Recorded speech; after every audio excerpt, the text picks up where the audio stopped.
Hi friends, welcome to Vennela sweet home. అందరూ ఎలా ఉన్నారండి? వాళ్ళ ఇంట్లోనే మనము ఈజీగా ఫ్రైమ్స్ ఎలా ప్రిపేర్ చేయాలో చూద్దామండి. పిల్లలైతే తెగ ఇష్టపడుతూ తింటారు కదండి ఫ్రైమ్స్ని. మనం సింపుల్ ప్రాసెస్లో ఇంట్లోనే ఈజీగా 1 ఇయర్ పాటు నిల్వ ఉంచుకునేటట్టు ప్రిపేర్ చేసుకోవచ్చండి. పిల్లలకి ఎప్పుడైనా స్నాక్ కావాలంటే ఈజీగా మనము ఫ్రై చేసి ఇచ్చేసామంటే చాలా ఇష్టంగా తింటారండి. చేయడం కూడా చాలా ఈజీ అని చెప్పాను కదా, కానీ మీరు ఫస్ట్ నుంచి లాస్ట్ వరకు నేను చెప్పే ప్రతి ఒక్కటి మీరు వినాలి. అలాగే ఈ వీడియో ఎక్కడికైనా స్కిప్ చేయకుండా చూస్తేనే మీరు చక్కగా చేసుకోగలుగుతారండి. కాబట్టి ఎక్కడ స్కిప్ చేయకుండా ఫస్ట్ నుంచి లాస్ట్ వరకు చూడండి. అలాగే ఈ వీడియో నచ్చినట్లయితే మీ ఫ్రెండ్స్ అందరికి షేర్ చేసి తప్పకుండా లైక్ చేయండి. ఇప్పుడు ముందుగా మనము ఒక అరకప్పు బొంబాయి రవ్వ తీసుకోవాలండి. మనం ఉప్మా చేస్తాం కదా, ఆ రవ్వ అరకప్పు తీసుకోవాలి. ఇది పక్కన పెట్టుకొని ఇప్పుడు 2 టేబుల్ స్పూన్లు మైదా తీసుకోవాలండి. మీరు మైదా వద్దనుకుంటే గోధుమ పిండి అన్నా తీసుకోవచ్చు, లేకపోతే కార్న్ఫ్లవర్ ఉంటుంది కదండి, అదన్నా తీసుకోవచ్చు అండి. మూడిట్లో ఏదో ఒకటి తీసుకొని 2 టేబుల్ స్పూన్లు తీసుకోవాలి. ఇప్పుడు ఒక బౌల్లోకి అరకప్పు రవ్వ వేసుకొని కొద్దిగా నీళ్లు పోసుకొని ఇదంతా బాగా ఇలా కడుక్కోవాలండి. రవ్వ అంతా శుభ్రంగా కడిగేసుకోవాలి. నీళ్ళు వంపుకొని మరొకసారి నీళ్ళు పోసుకొని ఇంకొకసారి కూడా శుభ్రంగా కడిగేసుకొని ఇప్పుడు నీళ్ళు వంపేసుకోవాలి. నీళ్ళు వంపుకున్న తర్వాత ఒక మిక్సీ జార్ తీసుకొని ఇందులో రవ్వ పిండి వేసుకోవాలండి. మనం ఇలా పిండి వేయడం వల్ల మళ్ళీ మనము వాటర్ కొలుచుకోవడానికి బాగుంటుంది కాబట్టి ఇలా పిండి వేసేసుకోవాలి. ఇప్పుడు రవ్వ పిండి వేసుకున్న తర్వాత అందులో మనం మైదా వేసుకోవాలి. అలాగే నేను అరకప్పు వాటర్ తీసుకున్నానండి. కొద్దిగా వాటర్ వేసుకొని మిక్సీ పట్టుకోవాలి. నైస్ పేస్ట్ లాగా మిక్సీ పట్టుకోవాలండి. బరగ్గా అసలు ఉండకూడదు, బాగా నైస్ పేస్ట్ లాగా మిక్సీ పట్టుకోవాలి. దీని పక్కన ఉంచుకొని ఇప్పుడు మనం ఏ దాంట్లో అయితే గంజి కాచుకుంటాం అది తీసుకోవాలండి. కాస్త వెడల్పాటి గిన్నె తీసుకోండి, కుక్కర్ కానివ్వండి, లేకపోతే ఏదైనా కాస్త మందమాటి గిన్నె కూడా తీసుకోవచ్చు. అలాగే ఇందులో 2 కప్పులు నేను నీళ్ళు పోస్తున్నానండి. ఫస్ట్ మనం మిక్సీ పట్టేటప్పుడు 1/2 కప్పు వాటర్ పోసాం కదా, ఇప్పుడు 2 కప్పులు అండి. అరకప్పు రవ్వకి మనం 2.5 కప్పు వాటర్ వేసుకుంటే కరెక్ట్గా సరిపోతుందండి. దీనికి తగినంత సాల్ట్ వేసుకోవాలి. సాల్ట్ అనేది చాలా తక్కువ వేసుకోవాలి. ఇదంతా బాగా స్పూన్తో మిక్స్ చేసుకోవాలండి. పిండి నీళ్ళంతా బాగా కలిసేలాగా ఇలా మిక్స్ చేసుకున్న తర్వాత ఇప్పుడు మనము స్టవ్ పైన పెట్టుకొని ఇది మీడియం ఫ్లేమ్లో ఉంచుకొని ఇలా కలుపుతూనే ఉండాలండి. గరిటతో ఇలా మిక్స్ చేస్తూనే ఉండాలి, లేకపోతే ఉండలు కట్టేస్తుందండి. కాబట్టి మీడియం ఫ్లేమ్లో ఉంచుకొని ఇలా కలుపుతూనే ఉండాలి. మీరు ఇలా కలపడం వల్ల అసలు ఉండలు అనేది రాకుండా వస్తుందండి చక్కగా. కాబట్టి ఇలా కలుపుతూ ఉండాలి. చూడండి ఇలా కాస్త దగ్గరకు వచ్చేటప్పుడు ఇప్పుడు మీరు సిమ్లో ఉంచేసుకోవాలండి.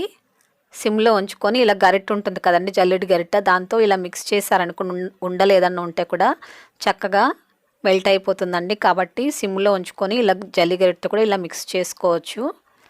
బాగా దగ్గరకు వచ్చేసిందండి. చూడండి ఇలా బాగా ముద్దగా చిక్కగా రావాలి మనకు.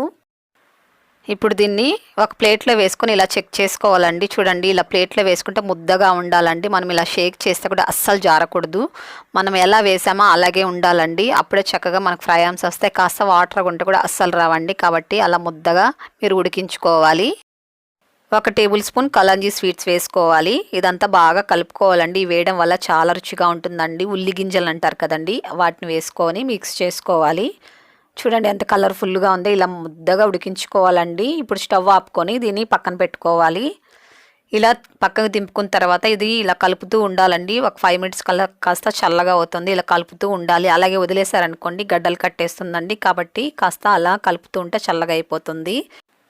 ఇది కాస్త చల్లగా అయిన తర్వాత ఇలా కవర్ తీసుకోవాలండి. మీరు కావాలంటే ఆయిల్ కవర్ కానివ్వండి, లేకపోతే మిల్క్ కవర్ కూడా తీసుకోవచ్చు.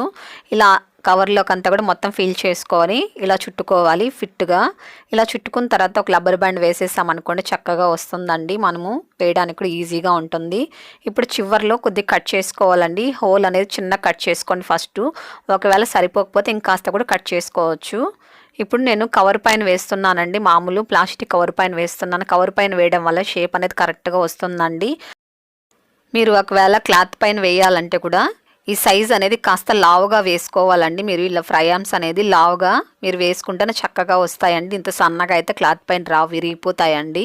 కాబట్టి మీరు కవర్ కాస్త ఇంక పెద్ద హోల్ పెట్టుకొని ఇంకాస్త పెద్ద సైజ్ అనేది మీరు వేసుకోవాల్సి వస్తుంది. మీరు కవర్ పైన వేసుకున్నారనుకోండి చక్కగా వస్తుందండి షేప్ అనేవి. పిండి అనేది మీరు బాగా కాచుకోవాలండి ఫస్ట్, లేకపోతే మీకు ఆరిన తర్వాత చాలా విరిగిపోతాయండి. కాబట్టి పిండి బాగా ముద్దగా కాచుకున్న తర్వాతనే మీరు వీటిని వేసుకోవాలి. అలాగే పిండి ఎక్కువ చల్లగా అవ్వకూడదండి. కాస్త చల్లారిన తర్వాతనే మీరు వీటిని పెట్టుకోవాలి. అలాగే సెకండ్ ఛానల్లో నేను ఇవాళ వీల్ చిప్స్ కూడా చేసి ఉంచానండి. వాటి లింక్ కూడా ఇస్తాను చూడండి, చాలా చక్కగా వచ్చాయి. అలాగే మన ఛానల్లో కూడా చాలా వెరైటీస్ వడియాలు ఉన్నాయండి, వాటి లింక్ కూడా ఇస్తాను చూడండి, చాలా చక్కగా వస్తాయి. అవి కూడా ట్రై చేయండి ఒకసారి. పిండి అనేది చక్కగా ఉడికించుకోవాలండి. పిండి సరిగా ఉడకపోతే కూడా విరిగిపోతాయి, అలాగే సరిగా కూడా రావండి. నేనైతే కుకింగ్ సోడా అక్కడ ఏమి యాడ్ చేయలేదండి. మీరు కావాలంటే ఒక చిటికెడు వంట సోడా కూడా వేసుకోవచ్చు. వంట సోడా వేయకపోయినా కూడా చక్కగా వస్తాయండి, ఎందుకంటే మనం మైదా వేసాం కదండి, కాబట్టి చక్కగా వస్తాయి. చూడండి, నేను ఇప్పుడు ఇన్ని షేపుల్లో నేను పెట్టుంచానండి. ఫ్యాన్ కిందనే పెట్టాను. మీరు కావాలంటే ఎండలో కూడా పెట్టుకోవచ్చండి, కానీ ఫ్యాన్ కింద పెడితేనే చక్కగా ఆరిపోతాయి. చూడండి, డిజైన్ అనేది చక్కగా కనిపిస్తుంది. నేను మార్నింగ్ పెట్టానండి వడియాలు, సాయంత్రం 4 గంటలకల్లా చక్కగా ఆరిపోయేసాయి. మనకు నచ్చిన షేప్లో పెట్టుకోవచ్చండి, చక్కగా ఎండిపోయేసాయి. ఇప్పుడు ఇవన్నీ తీసేసుకోవాలి. చూడండి ఏకుడు ఎంత చక్కగా ఉందో. ఇలా పిల్లలు చేసి పెడితే చాలా ఇష్టంగా తింటారు. చూడండి, నేను ఒక అరగంట సేపు ఎండలో పెట్టి ఉంచానండి, జస్ట్ ఒక అరగంట అలా పెట్టి తీసేసాను. ఇలా బాగా ఎండబెట్టుకొని మనం స్టోర్ చేసి పెట్టుకోవాలండి. 1 ఇయర్ కూడా నిల్వ ఉంటాయండి చెడిపోకుండా. కాబట్టి తీసిన తర్వాత మీరు జస్ట్ ఒక హాఫ్ అన్ అవర్ ఎండలో పెట్టిన తర్వాత చల్లగా అయిన తర్వాత మీరు స్టోర్ చేసుకోవాలి. ఇప్పుడు మనం ఫ్రై చేసుకుందామండి వీటిని. ఇప్పుడు స్టవ్ వెలిగించుకొని ఆయిల్ పెట్టుకొని వేడి చేసుకోవాలండి. ఆయిల్ ఎక్కువ ఓవర్ హీట్ ఉండకూడదండి, మీడియం హీట్లోనే వీటిని వేసుకొని ఫ్రై చేసుకోవాలి. అలాగే మీడియం ఫ్లేమ్లో ఉంచుకొని ఫ్రై చేసుకోవాలండి. చూడండి ఎంత చక్కగా వస్తున్నాయో ఫ్రైమ్స్.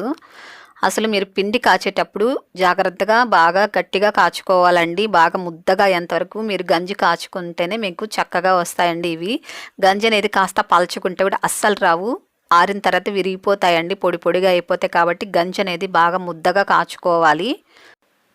మీరు గంజి కాచేటప్పుడు మర్చిపోకుండా మైదా అన్న, గోధుమ పిండి అన్న, లేకపోతే కార్న్ఫ్లవర్ అన్న మిక్స్ చేసుకుంటేనే మీకు ఇలాగ వస్తాయండి, లేకపోతే అస్సలు సరిగా రావు. కాబట్టి మీరు ఏదో ఒకటి మూడిట్లో ఏదో ఒకటి వేసుకొని మీరు గంజి అనేది కాచుకోవాలి. చూడండి ఎంత చక్కగా వస్తున్నాయో.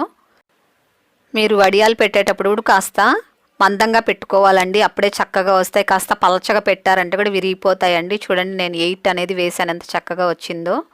చాలా అంటే చాలా చక్కగా వస్తాయండి షేప్లన్నీ కూడా. చూడండి ఎలాగొచ్చిందో. కాబట్టి మీరు వేసుకునే దాన్ని బట్టి మీకు వడియాలు అనేది కరెక్ట్గా వస్తాయండి ఫ్రైమ్స్ అనేవి. కాబట్టి మీరు చక్కగా వేసుకుంటే నీవు వస్తాయండి. ఇప్పుడు నేను చేసినట్టే చేశారంటే మీకు పక్కా ఇలాగే వస్తాయండి. బై మిస్టేక్ మీరు ఏదైనా చేస్తే తప్ప సరిగా రాకపోవడం అంటూ ఉండదండి. నేను చేసినట్టే చేయండి, చాలా చక్కగా వస్తాయి. చూడండి ఎంత చక్కగా వస్తున్నాయో.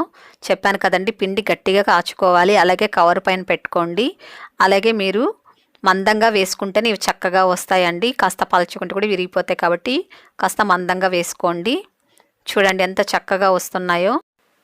ఎప్పుడు మనకు నచ్చినట్టే వడియాలు పెడతాం కదండి, కానీ ఈ సంవత్సరం పిల్లలకు నచ్చేటట్టు ఈ ఫ్రైమ్స్ చేసి 1 సంవత్సరం పాటు నిల్వ ఉంచి పిల్లలకు చేసి ఇవ్వండి. చేసిన తర్వాత ఎలాగొచ్చి నాకు తప్పకుండా కామెంట్ చేయండి. మీ ఫ్రెండ్స్ అందరికీ ఈ వీడియోని షేర్ చేయండి, లైక్ చేయండి. ఫస్ట్ టైం మీరు కనుక మన ఛానల్ చూస్తున్నట్లయితే ప్లీజ్ సబ్స్క్రైబ్ చేసుకోండి.